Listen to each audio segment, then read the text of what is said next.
আসসালামু আলাইকুম বন্ধুরা, সবাই কেমন আছেন? আশা করি সবাই ভালো আছেন, সুস্থ আছেন। আজকে পবিত্র ঈদ মোবারক। সবাইকে জানাই পবিত্র ঈদ উল আজহার শুভেচ্ছা এবং ভালোবাসা রইল আমার সকল ফেসবুক বন্ধুদের জন্য, যারা দিনরাত পরিশ্রমের পাশাপাশি আমাকে লাইক, কমেন্ট, শেয়ার করে পাশে থাকেন।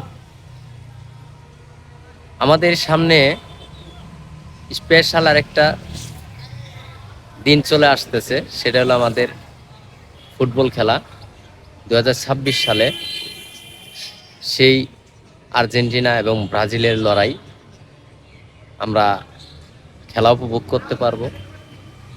আমি আজকে এই দিনে কেন জানি মনে হলো যে আমি এই নিয়ে কিছু কথা বলি। আমার কাছে খুবই ভালো লাগে। আপনারা অবশ্যই জানেন যে আমি আর্জেন্টিনা খেলা দেখি। আমি আর্জেন্টিনা ছাড়া কোনো দলের সাপোর্টার না। তো আর্জেন্টিনা খেলাগুলো আমার কাছে অনেক সুন্দর লাগে। আমি সেই সময়গুলো নিয়েই বসে থাকি, কখন কখন খেলা পড়ে। তবে আর্জেন্টিনার যারা সাপোর্টার আছেন, আমার ভিডিওতে অবশ্যই সবাই লাইক, কমেন্ট, শেয়ার করে পাশে থাকবেন। পরবর্তী ভিডিও নিয়ে আসতেছি, এই নিয়ে টপিক নিয়ে আসতেছি, কথা বলবো। সবাইকে জানাই ভালোবাসা, আন্তরিক শুভেচ্ছা। আসসালামু আলাইকুম।